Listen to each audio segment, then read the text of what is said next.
Faux shizzle, my grizzle. Y'all ready for some roll plizzle? The hell, Fizzle, yeah.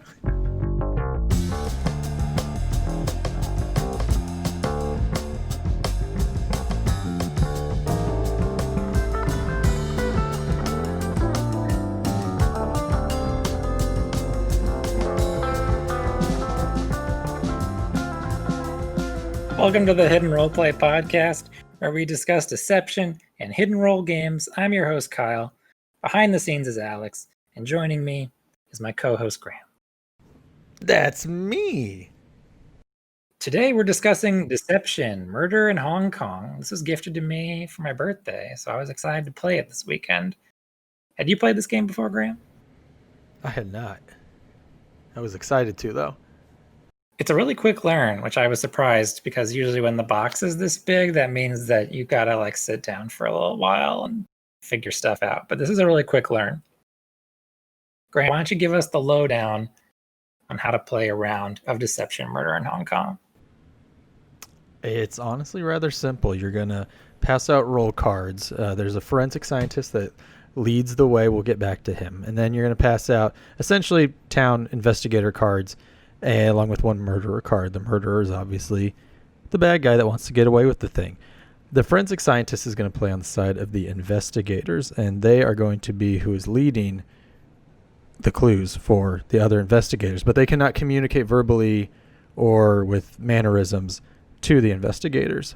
And they get a set of cards in regards to cause of death, location, and then other scene cards, which are along the lines of like the identity or the time of death, other kind of clues you would get with a murder scene.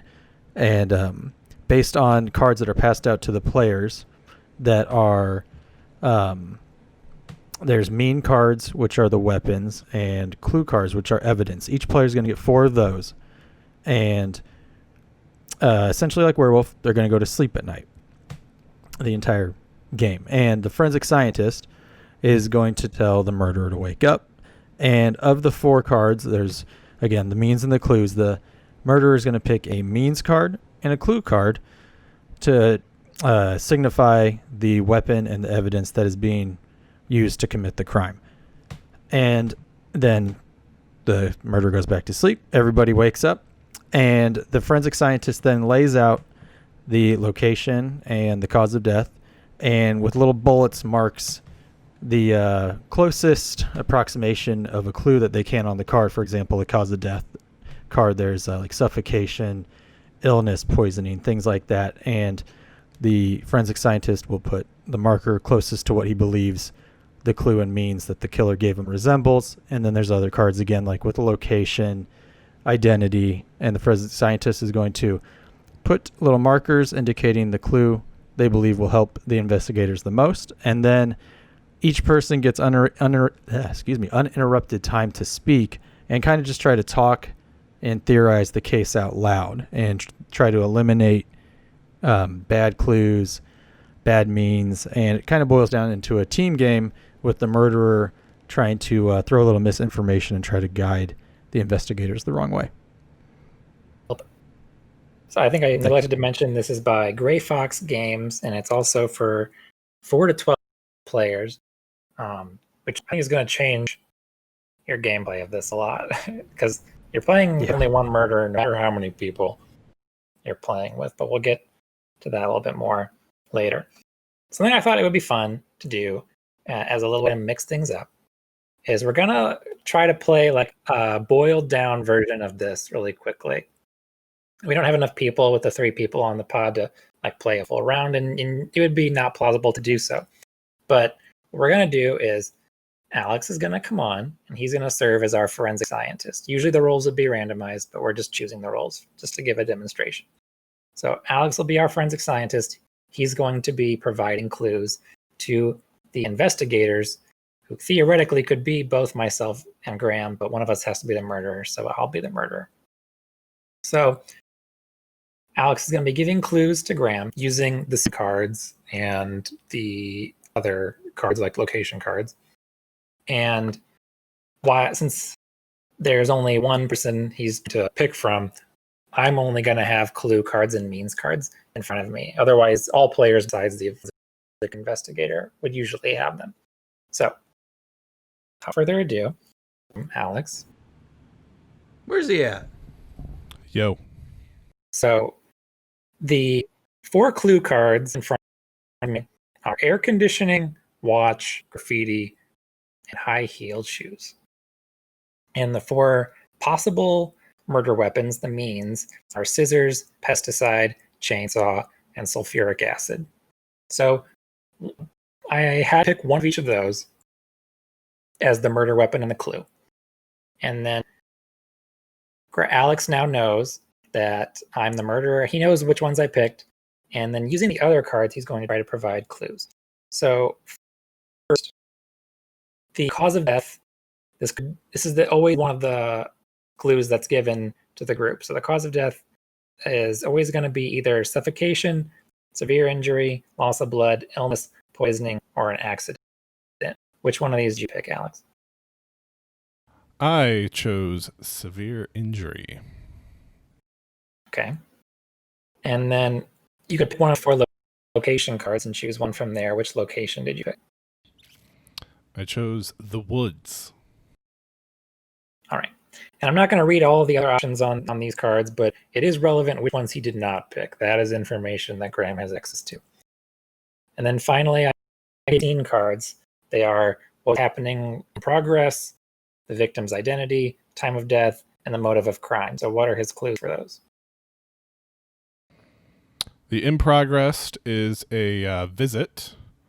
There was a visit going on. The identity is a male. It happened at noon, and the motive was money. Okay. So then this would be like the presentation phase, as it's called, where players one by one will give their initial thoughts on what they think could be and could not be the possible murder weapon and the possible clue. And you talk about what. Well, I'm just going to let Graham do the talking. It's not going to do multiple rounds. Usually there'd be 3 of these phases, and you'd get 2 more clues from this point on. But since he only has to decide from me, only from my 8 cards, I feel like not enough information. So, Graham, walk us through your process here. I'm the murderer. What was my weapon? What was my clue? All right. So first thing I'll do is I'm going to look at the murder weapon. I have scissors, pesticide, chainsaw, sulfuric acid.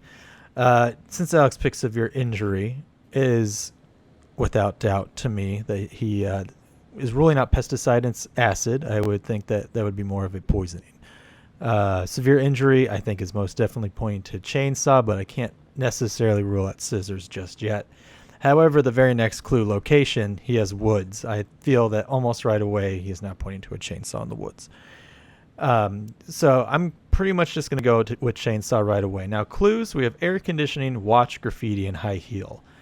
None of those really have anything to do with the severe injury or woods. However, it is important to note for location that he did not pick park, which I feel like would be the obvious location for graffiti, but we have to also remember that he's picking woods for possibly chainsaw. At least that's what I think he's doing. In progress, he picked visit.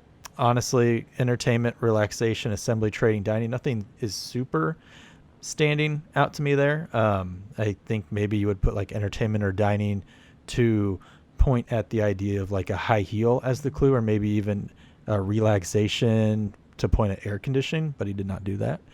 Identity, again, is child, young adult, middle-aged, senior, male, and female. He picked a male. So now we can just completely cross off high heel.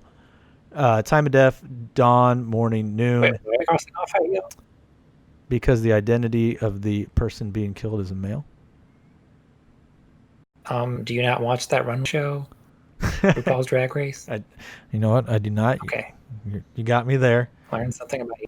I still think that female would be the more likely clue for high heel here, but maybe I'm wrong. Time of death, dawn, morning, noon, afternoon, evening, night. He picked noon, middle of the day. Honestly, this feels like a pretty weak card in regards to the clues here. Then we've got motive, hatred, power, money, love, jealousy, justice. Money points me to watch for the clue. It feels like I said, air conditioning could have been relaxation. Doesn't really fit in the motive, nor the time of death. Like if air conditioning was at all in relevancy, I would imagine he would have picked at least afternoon, because I would imagine that's when most air conditioners are running, is the afternoon. Again, graffiti, I don't think would be a motive, then would be money, although I'm not sure what you would put. Maybe justice instead for graffiti. And again, ruled out high heels. So I'm just going to go ahead and say it's chainsaw and watch. How'd you do, Alex? Congratulations. All right. Graham, you caught Kyle. Yes. Using the Rats, they got clues you had. That's good. So I think that should give you a gist of the process that goes behind it. Now, things would have been a little different because normally he too would have cards in front of him, so I could have passed out on to other people who are playing by saying, well, I think it could be Graham because he's got these cards and they look suspicious given the clues. And also, he wouldn't have had all that time to talk at once. You usually limit the amount of time that each player gets for their presentation phase. So, but again, he would have gotten clues because there would be 2 more rounds. So he did well with his 1 round of clues there. Good job, Graham. Thanks. Also, go ahead, Alex. I was going to say, time of death, I picked noon. You didn't get there, but if we had multiple players, they might have. It was the only exact time on the sheet, which would also be on a watch. For watch. Yeah. Nice. That's good. Yeah, I did not think of that. And like Kyle was alluding to, like you said, a thing that makes this much harder. Not only would there be someone casting doubt necessarily what I'm saying, you kind of alluded to it, but if we're playing with, let's say, 5 people, instead of just these 4 weapons, 4 clues to go over, we now have 16 of each, and it gets a lot harder to narrow things down when, Mm-hmm. The first step is determining who is your number 1 suspect. You don't win the game by finding out who the suspect is, unlike in most hit and roll games, but you have to narrow it down to that step first. Also, good job to Alex for giving good enough clues to enable his teammate to win, because the game runner, the moderator of the game, is also on a team. He's helping. He's in this case, but he is helping the investigators to win so that he himself can win. Because they are a player in the game, which at first to me was an unusual aspect of this game, because knowing who the murderer was, that seemed like a strange aspect of the game to me without having know how to play. But it makes sense. It hasn't a problem for us in our playing, yeah. All right, I think we're ready to move on to our pros and cons. So, Graham, give me a pro. I would love to give you a pro as soon as I find my list here. Okay, here we go.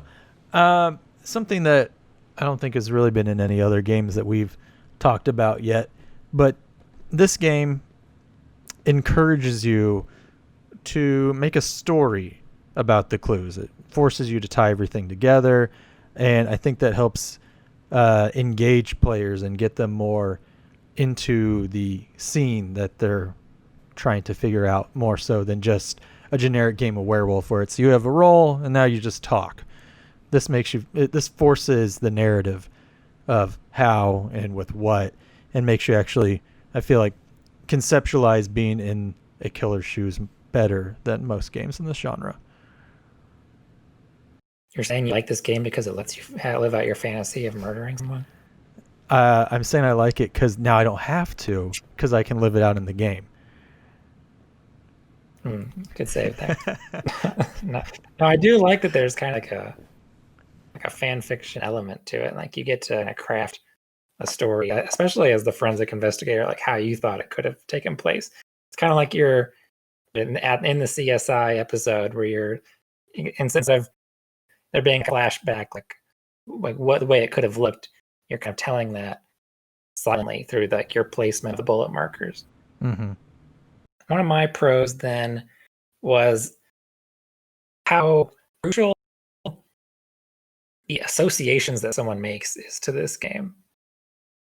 It reminded me while we were playing this weekend of that when we were playing Spyfall, and I made that association from someone saying that there was oil to thinking like, oh, there's this. This might be a place where there's pollution, and that was not the intention at all.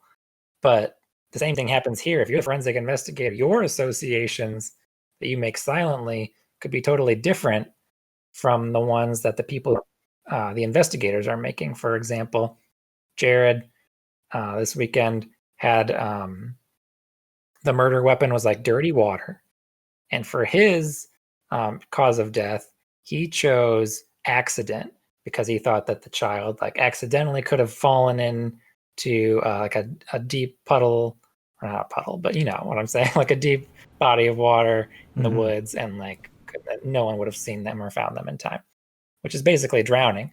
But I ruled out accident because I thought if it was water, then the cause of death would have been suffocation, because that's what I associate with drowning, right? So our associations were in conflict there, and we didn't win that round because of them.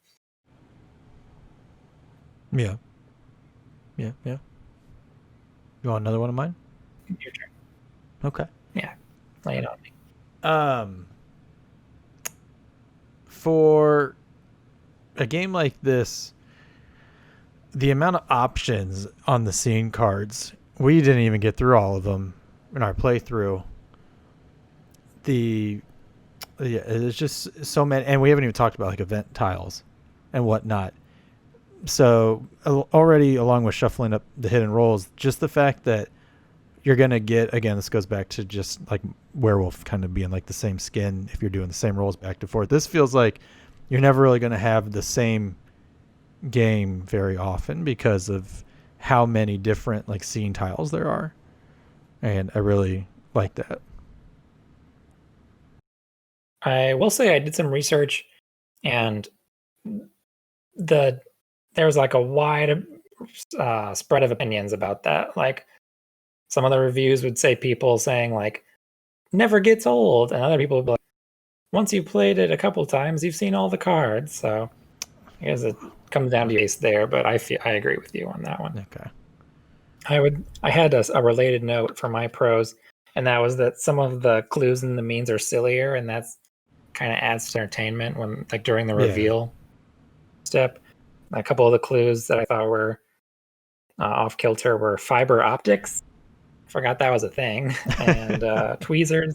Yeah, that was one that we had that you used to win, because what do you like? You have to get some really specific clues in order to. Yeah, how do you associate that with anything? And dog fur as well. And then the means that I thought were funnier were amoeba. How do you kill someone with an amoeba? Kick, just kick, not like getting kicked, just kick. Just kick. And work. And so like, how would you murder someone with work? Just give them too much of it. Just give them too much work. I don't know. My last pro was the ease at which you can vary the game. As we said, this is a 4 to 12 player game. Once you get 6 players, you can choose to add the accomplice and witness roles. And if you add one, you have to add the other. So the accomplice is on the murderer's team, and they know who the murderer is, and they know what they chose. So they are, wait, let me make sure that's right. Yeah, they know the solution. So they both win if it's not guessed. They're basically like know everything the murderer knows, except the cards are not in front of them. And then the witness is someone who knows who the murderer and the accomplice is, but they do not know the solution. They don't know which one of the two of them is the murderer, which adds a lot of complexity. And the additional rule that you play with when those two roles are in the game is that at the end of the game, if the murderer is chosen correctly by the investigators, then the murderer and their accomplice get a what's called the reversal phase, which is when they can try to spin it back on to the investigators. And if they can pinpoint who the witness is from among the investigators, then actually they win anyway. So like because like the evidence goes missing, right? Or they They the kill trial, the witness. I guess. Yeah, the witness doesn't show up to the trial, Yeah. and so they get off the hook. Yeah. So that adds some complexity. It is interesting to me that the game is the same whether there's 6 or 12 players. That seems like a lot of extra information to process for me personally. We did not play with nearly that many players when we No. played this weekend. And another way you can vary the game is by difficulty. They have a recommended difficulty setting of, as we demonstrated, we had 4 clues and 4 means cards.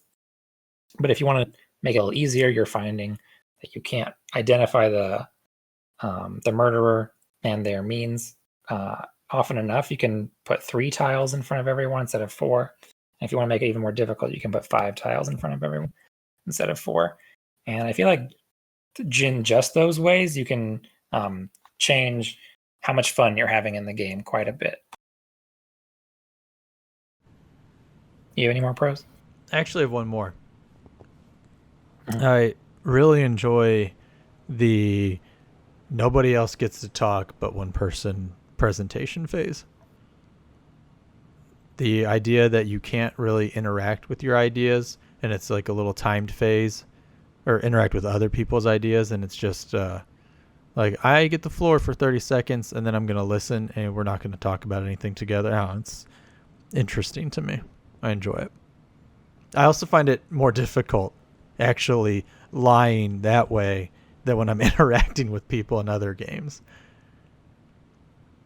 Yeah, you got to be the murderer most often this weekend, and I felt like every first presentation phase you had as the murderer, I had you had tells every single time. It's hard. Like you were. We'll just cover this now. My opinion of what you were doing wrong is that you were. We talk about this when we play Werewolf together. You were doing the smear a little shit on everybody. Like you were looking for too many possibilities. You're like, well, it could be this and this and this. And like the seriousness with which you took that, I was like, there's no way. You're not process of eliminating. You're trying to make there be more possibilities. You're not looking for less. So I felt like that was a giveaway on your part. But it's a good transition, actually, because my first con has to do with the presentation phase. Ooh. And while I like the things that you talked about, I think the way, just the language of it kind of hurts the presentation of the game, ironically. I don't like that it's called the presentation phase, because it sounds like you're doing a PowerPoint and no one likes that. Okay. I think instead it should just be like the speculation phase or the detective phase, because the way it played practically for us, maybe it plays practically differently for other people. But what we spent our presentations doing was saying, well, I think these are possible murder weapons. I'm ruling out these, and these clues make associations with these scene cards, and then your time would be up. I think we've mentioned yet that we had a timer going. At first, we tried 30 seconds. That was not nearly enough time. So we went to a minute each. But I don't like that it's called the presentation phase. I think that might actually be something that if you're trying to read the rules and you are explaining it to a new group of people, that might give them the wrong impression of what they're supposed to do during that time. But maybe that's just me being pessimistic. I think it's more of a speculation phase. Okay. You have a con? I mean, it's kind of like yours. It's kind of nitpicky. There's a lot of the onus on the investigators winning is on the forensic scientist, and it feels like it might be too heavily weighted towards their decisions. If you're playing this casually with a group of people that maybe don't play deduction games routinely, or even just games in general routinely, I feel like the forensic scientist honestly might kind of be an overwhelming role to get if you're not too familiar with the way these games usually play out. I don't know if I'd say it's overwhelming because I feel like it's the role everyone wants to get. Maybe I personally in our liked group, having yeah. that kind of responsibility. Yeah. Oh, I do too, but I don't know It's if interesting everybody. that like they're not really playing the game after a certain point. Like they get to do the 2 more clues, but really all of their play takes place. Most of their play takes place in like the very initial beginning of the game. Right. So it's weird that they kind of like stop playing, but it still seems like their role was the most important part of the game. And if they make one bad clue out of like 5, that just completely throws off all the investigators. And I mean, Well, I think as someone who was an investigator more times than you, I think the case was most often that only one of the scene tiles or 2 at most were not helpful. Usually 4 out of the 6 cards get you there and you get to replace 2 of them. So right. I don't think it's that much of a deal, but Okay. I do think like if you had a really eccentric person in your group and they got to be forensic investigator and they're making some wacky choices, like yeah, there's no way you're gonna win if someone's like being out there to be out there with their associations. Right. What else you got? I have another nitpick, which is the box that this game comes in is really big. It is. And I would like to take this game. This is a game kind of like One Night Werewolf. You could play a lot of quick rounds. So I would like to take this game like on the go, but the box is kind of big and it's not optimized inside for how much actual content there is. I feel like if there was a box like 40% this big, it would still be able to hold everything, even if it was much more close together. And then I could take it with me to more social gatherings without lugging around a big box. It is. There is less in the box than I was expecting when I saw the size. Yeah, especially the roll card slot. It is literally like empty. That actually ties into another nitpick con of mine though. All that space. I feel like they could have made this is again super nitpicky. The clues and means cards I feel like they could have made bigger. I wonder why they did make them. Well, I guess because if you're having 12 people, they I know, go but out there's on the table. I know, but there's I mean, besides the forensic investigator cards, there's nothing else on the table besides your 8 cards. I don't see why they couldn't be standard plain size cards, or maybe not even necessarily that. Just the font maybe was a little bigger. I felt even sitting, my table's not huge, just like the kitchen table we were playing at. I felt like when I was trying to read like Jared's cards, just diagonal from me, I was having to kind of sit and lean over the table just to see exactly what they were. Yeah, that's true. It would be interesting to see what they'd look like if they were horizontal rather than vertical. Yeah. You have any more cons? Again, another slight nitpick. There seemed to be a very, I'm sure this is somewhat intentional. It felt like there's a very high variable, what's the word I'm looking for? Whatever. It seemed like the variance between the helpfulness of the scene cards was quite extreme. There were some that helped pinpoint, that it felt like would help pinpoint almost any clues. And then there were some like weather, I think we had, and like time of season actually ended up helping at one point, but it felt like in a lot of cases that would not be as good as some of the other clues. I don't know. Felt like some orange It clues could be intentional. Maybe they felt like the forensic scientist was too powerful, so they put in some bad cards on purpose. That's what I assumed, yeah. Some more vague clues to water it down. I feel like you'd have to do like a real close analysis to see if there was some clue that was like actually helpful if this one scene card came out. But my final con was some confusion about when we were starting to get ready to play the game and when I was learning the game. And it didn't in practice wasn't an issue, but I could see it being an issue with really competitive people or people who aren't accustomed to playing hidden role games.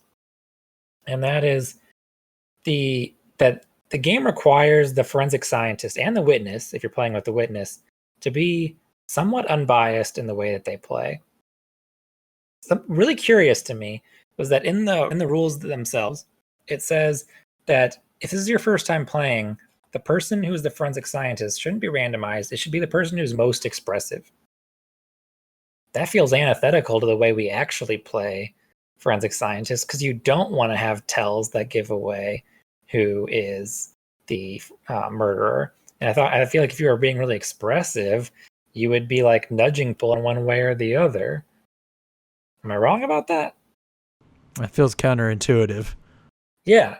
So I feel like the least expressive person should be, yeah, or everyone who is should play as impartial. I was like not making eye contact with anybody when I was forensic scientist, and like when I was trying not to have tells. I think the first time I just like wouldn't even look at the person who was the murderer, but I focused more on just like looking at the table. Yeah, well, I realized that afterward. Like then I focused on just like looking at the table, like just listening and like trying not to have any tells about what I thought about what people were saying during the presentation phase. So, and the witness has to do the same thing too. So the witness is supposed to play the game. Their incentive, obviously not to get caught, is to like, because they lose the game. So they're more invested in being hidden.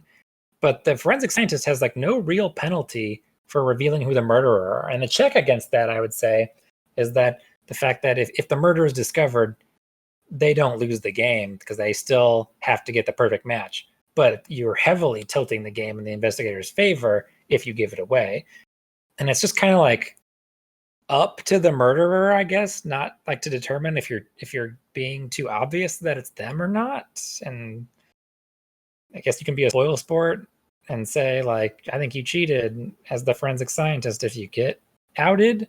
But that seems kind of like if you're in with the wrong people, like I said, someone who hasn't played hidden role games before, and they're just like, well, the murderer is them. I saw them. Like, I mean, like you wouldn't say it because you're not allowed to talk, but you could just like gesture to them, like you're nudging your head, like tilting it, like it's this person. Like, I wouldn't blame you if you hadn't played hidden role games a lot, but that would obviously not be fair. And then even if you like weren't new, if you were like really invested in winning, there'd be temptation, I think. Yeah. But for me, like, I'm sure the same for you. Like, we also have like the pride of like, I wanna win in a way that like is very unbiased and like on my own merit, and not like I did something unethical to win it. But I feel like if you're with someone who is like kind of an egotistical kind of person, then they'd be tempted to do it. Do you think? I mean, you're supposed to pass out all the cards randomly. If you're in a group of 5, 6, 7 people, is there really any downside to just, instead of dealing a forensic scientist card, just passing it, like circling around the table? All right, your turn to be a forensic scientist. Your turn. I mean, what's the is there any downside to that? I can't think of one, unless like someone wanted to be it more often than even. I don't know. Yeah. Okay. That actually seems like the actual solution. Yeah. It still doesn't solve the problem of like the temptation. Right. No. Yeah. Yeah. I do think that like that most expressive part, like I would love to hear their explanation for including that in the rules, because that seems like it's telling you to cheat. So you can see firsthand what not to do immediately. All right. Do you have any more cons, or are you ready to move on? I'm ready to move on. All right, then let's talk about strategies. Let's. I guess first we can cover just. I couldn't think of any personally, so I guess the floor is yours, or Alex, if you want to chime in here. Is there anything like specifically as the forensic scientist you would do that you think is like a pro tip? For me, it just seems like whatever you think is best at the time. Like, is there something you'd say don't do that, or?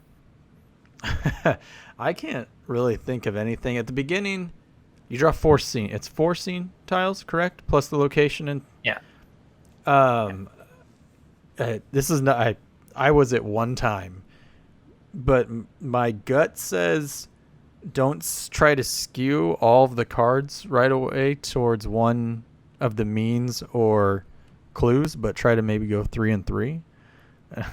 I don't know. Does that make sense? When I was doing it, I was like, my location and my murder, my method of murder are going to be for the weapon. Mm-hmm. I was like, the location is for the weapon. The way they died is for the weapon. And then I tried to like get as many clue cards pointing, or scene tiles pointing to the clue card as I possibly could, because that one seems harder to get. Right. So you're using like the 2 most specific ones being the ones that are used every game towards the murder, and then the rest you all kind of just prioritize the clue. Ideally, but like if you get a scene tile and it's like it doesn't do with any of the clues, throw it away. Then it's just like, yeah, you're gonna replace that one next time, or you could use it to reinforce the weapon. There's nothing wrong with that. Yeah. I honestly can't think of really any pros as the forensic scientist. Just yeah, it's the most straightforward. The right clue. Yeah. Try to think, I guess, also not just of like associations you have, but also like generally speaking, what do you think people would think? That actually, I'm glad you said that, because that was when I was the scientist one time. I think dust was one of the clues. That was something Graham picked, and I was like, I have no idea how I'm going to get this. And I drew a card that I thought would be absolutely useless to me. It was like season of the crime, like time of the year. And so it was like, autumn, winter, summer. Mm-hmm. And I was like, well, this isn't going to help at all. And then I was like, wait a minute, spring cleaning. And so I was like, well, if I thought of it, maybe one of them will make the connection. And Jared did. And that's how we nailed Graham. That's like part of the actual, like an underrated part of the game is the groupthink aspect. Because I would not have made that association at all. But with the card that you did give, that gave me that was the dry card. I was like, dry and dust. That goes together. Yeah. They really screwed me. Yeah. All right. I think we can move on to strategies for the investigator. What are your tips? I'm going to steal one that Alex did first in our group. Eliminating things instead of trying to prove a case. Felt, especially in like because it's 3 rounds that you get to talk. And the very first round, if you can eliminate like even half the means or half the clues or whatever, that feels like a better use of your time than trying to make a case right away. Alex, speaking of that, when you first jumped into the game, our first game we played, I was like, have you played this before? You seem like you know what you're doing. No, and I was going to bring this up in my notes. I've played a game very similar. Graham may have played it before, called Mysterium.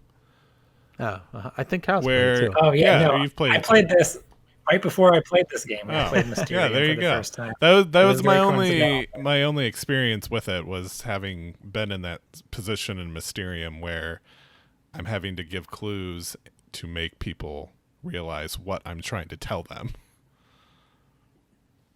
Speaking of Mysterium, this is off topic, but I was playing it with a group of people who had never played Mysterium, like with the competitive element. Oh no! Like they had only played it like all helping each other try to solve it. And on my first turn, I went after the other people, and I was like, actually, you ruled this out, but it could be this for this reason. And the person who was the game manager gave me this look like, what have you done? That was really fun. Open the box. Yeah, I mean, this is quite similar to Mysterium. This is like Mysterium without the hidden role part, right? That's what, yeah, when I texted my wife while we were playing, because I was telling her each game we were playing, and I was like, it's like because she's played Mysterium too. I was like, it's like a combo of Mysterium and Clue. like mashed That's together. not too far off. Yeah, exactly. Well, there's not a hidden roll part to Clue either, but Yeah. You're all guessing the murderer as opposed to there actually being a murderer in Clue. right, I think that Mysterium is just better Clue without like, because there's no having to like write down stuff in a chart element. That's very tedious. And then this is just Mysterium, but they put a little dash of spice of werewolf in there. Anyway, back on topic. Yeah, this is like a multi-layer process of elimination game. You have to, in one aspect, you're eliminating, of course, clues and eliminating means, but you also have to eliminate like, this person is not a suspect on my list anymore. And like the right way to do that is like, well, of course, if none of their weapons or none of their clues make sense with what the forensic scientist gives you, then of course you eliminate them for that reason. But also, like, they might have a murder weapon that could be related to the clues that the forensic scientist gave. But if they have no clues, then you need to make that connection. Like, well, it can't be them because while they have a murder weapon, they don't have a clue that fits. Or they have a clue that fits, but none of their murder weapons really fit. So you have to remember, like, not to keep looking at that person. Even if, for example, that that tile that you were pointing to earlier got replaced by a new tile that the forensic scientist drew. And you also have to remember previous clues, and you have to assess, did that clue get replaced because we were on the wrong track for the murder weapon, or did that clue get replaced because we were on the wrong track for the clue that the murderer had?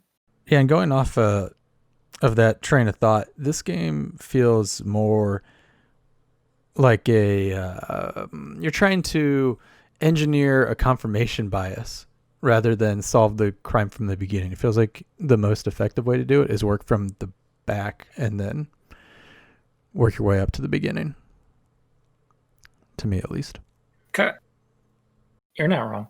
A couple other things I wanted to say, or what we talked earlier with like identifying who you think is the one who is trying to disrupt the group, like, because that also is a way to narrow down where you're looking, right? Is who's the one who's being the least helpful, or who's the one who is making like the worst arguments, because that can help you narrow down without even having to look at the board. You're just looking at people. And then finally, attempting to solve the murder early, because if you think like there's different, like maybe two strong paths you're going down, like it could be this murder weapon with these two clues, or this clue with these two murder weapons, and they're like very diverging paths. It might be best for the group if one person just like takes a dive in the first round and asks I'm going to turn in my badge and I think it's this murder weapon and this clue. If they get it wrong, they get it wrong, but that's more information for the group for the rest of the game. And the earlier I think one person does it, you don't obviously all want to do it early.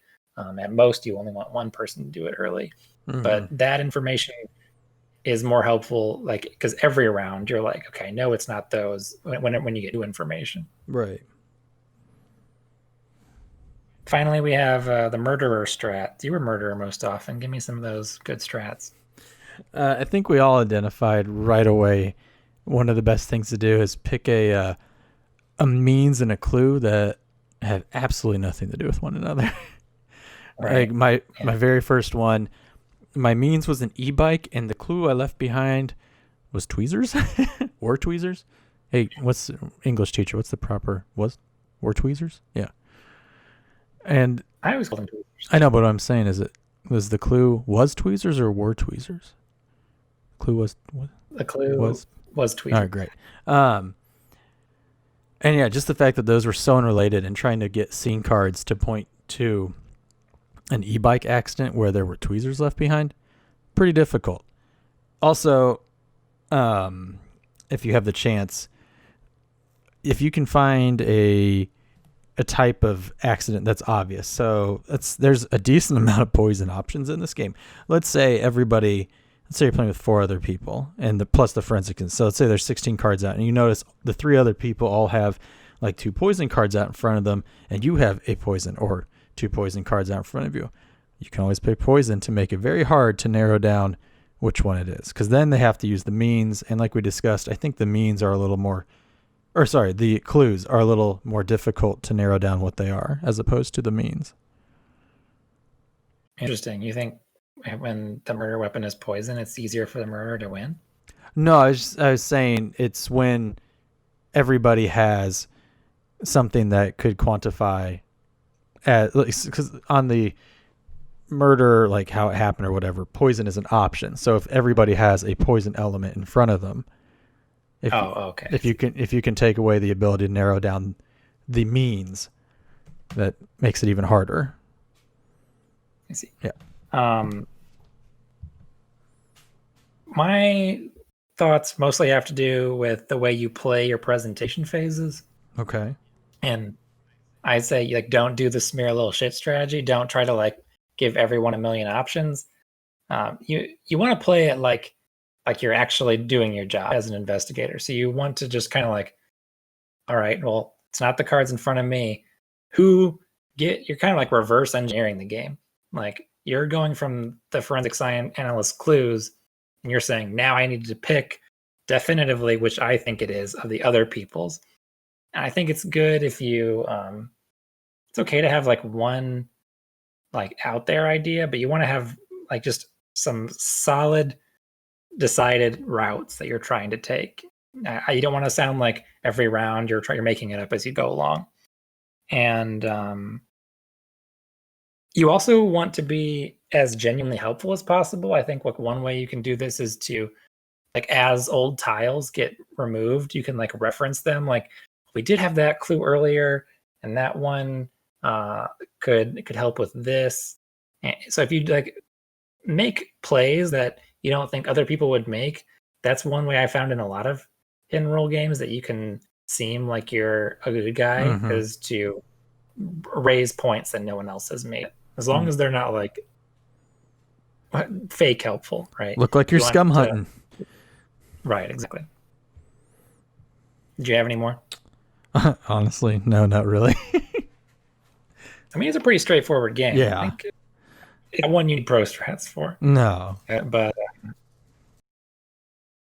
you can, I think after a couple games, you can see like all the kind of different possibilities that, and like, I'm excited for future games just after playing a couple. Like, oh, I hope I see like that clue with that, but now pretty funny. Yeah. I think we're ready to get ready to wrap up then. I did do some looking to reviews, and I had one review that I wanted to share with you from Amazon. Give it to me. This one's called "Throw This Game in the Trash." Wow. I'm going to read it in character. Okay. If I cut no stars. Beware, it is graphic concerning murder. I'd send it back, except we threw away some clue cards because they were inappropriate. So it's going in the trash.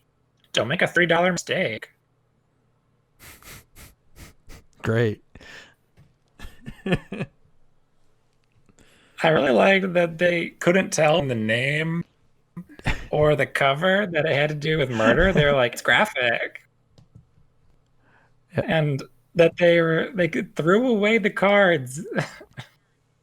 Like, imagine seeing... I don't know if I believe them. I know, it seems fake. Like, yeah. Who would just pick up a card that was like gore and they're like, this offends me. Throw it away. You kill people in this game. Yeah. We're ready for reviews. Alex, do you have any notes? No real notes. You guys cover most of the stuff. I will say the game did start on Kickstarter, as most of the games we reviewed did.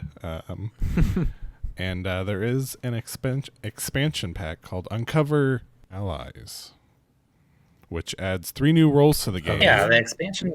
Oh my. I was thinking we would do the expansion on a future episode, actually. It looks pretty fun. Cool. It adds 3 new roles: a lab technician, a lab boy, from our T cards. Lab boy. Clever accomplice and an inside man. So it looks like maybe Ooh, I don't know inside anything about it, but I'm guessing it sounds like it adds more deception, like ideas, like from Werewolf, with more roles. Yeah, I wonder if those are like just updated like versions of the accomplice, like they gave the accomplice more of a power role. Yeah. Or I wonder if you're meant to play with those with the accomplice, or if you can have two of those roles in with the murder at the same time. I wonder. I guess we'll have to find out. That's it for me. And it's time for rating the game. Let's go. Alex, what do you give it? Maybe I'm coming off hot. I feel I'm leaning towards 4 out of 5. I enjoyed it. It was very simple. You guys know how much my wife doesn't like social deduction or deception games, and even she said that sounds kind of fun. So, We should. I mean, I was just gonna say we should. I do think this is more accessible. yes, because you don't have to lie to people. yeah. You just have to make bad guesses as to what the weapon and evidence is. You don't actually have to lie to someone's face. Yeah. Yeah, you don't have to. You don't need also. You don't have to generate like game actions you didn't take, or fudge like actions that you did. You just have to. You have to kind of just be bad at the game. Right. Yeah. You're not like purposely using misinformation. You're just pretending you suck for a round. Yeah. Yeah, you're willfully ignorant. Yeah. Graham, what would you give it? I too would give it. I think maybe like a 4.5 out of 5. I really enjoyed it. Wow, almost perfect. It wasn't perfect, but I thought it was real good take on the genre. I also enjoyed it. I gave it a 4 out of 5. That's high praise from you. It's high praise. All right, then. And then let's go into our moments of zen without further ado. Who wants to go first? You do. All right, then. So 2 weeks ago, I was at my girlfriend's stepsister's. It was supposed to be their wedding. It was a wedding, but they had canceled it twice. And at one point, it was like converted to a family reunion, but then people weren't coming from out of town because of everything going on in the world. But then they decided Baseball? that, they didn't have the venue. They didn't have the venue anymore, and like people didn't want to travel. They decided to have this like backyard wedding. So it was a smaller affair, and I was there, and it was interesting. It was the most interesting wedding I've been to, I'd say. Are you gonna tell us why? I'm getting there. Okay. For one of the reasons it was interesting was afterward, we had a nice meal. This isn't what I intended to tell, but at one point, so I'm sitting there with my meal, like my baked chicken and corn, and my mom always called me fingertip boy when I was a child because I refused to get like grease or food on my palms. So I eat chicken or corn like with my very edge of my fingertips. So this uncle sitting across from me, he says, "We won't be offended if you get your hands dirty." And I should have thought about what I was about to say a little bit more. Oh no. But instead I said, "Well, I would be." And what I meant by that was I'd be offended if I dirtied my hands because I don't like to get my hands dirty. But I think what he interpreted it was, I'm grossed out that you have dirty hands. So he didn't talk to me anymore. But what I actually wanted to get around to doing was, so it was very hot. And of course I was overdressed because I like to dress up in weddings. But so I went inside to cool down. And we're sitting inside. getting away from the heat, and this old lady comes and sits on the couch next to us. And this old lady, she's catching up with us. She's asking like what we do for a living, and we told her we've been dating for a while, and she goes, "Oh, you live together?" Oh my! And pretty religious, this family, so like that's kind of frowned upon. It's kind of like you're supposed to be wed before you. I was about to say wed before you bed. That's probably true too. You're supposed to Biblically, be yes. wed before you move in together. And we were like, yeah, we've been living together. Next question was, oh, you've been showering together? What? Who asked That's a that? natural progression of questions. If you're asking, once you confirm two people are living together, you might as well ask. You sleep, you're showering together. Would you? And Kate just starts laughing. She's like, she can't. She's very like much blushing and like doesn't know how to respond. And I gave like a non-committal, like kind of like, haha, oh, you're crazy. Ha. Yeah, we are. and she took that as permission to tell us about her and her husband's sex life. Oh no. So she starts going on about how like she's still ready to go, but her husband's going through like old guy problems and needs medication for that, and things aren't as lubricated as they used to be down there, and all this nonsense. And like Kate's ears are bleeding next to me, and I'm trying to just kind of like facilitate the awkward. But anytime I look this old woman in the eye, ever since she started having this conversation, she like recoils and she's like, "Oh, those eyes. Does he look at you with those eyes?" And I was like, "How am I looking at you? I'm not trying to do anything." And it was just you could not have put this in a sitcom and made it be realistic. So we're getting ready to leave. We made our way out of the room awkwardly. We made an excuse to walk away.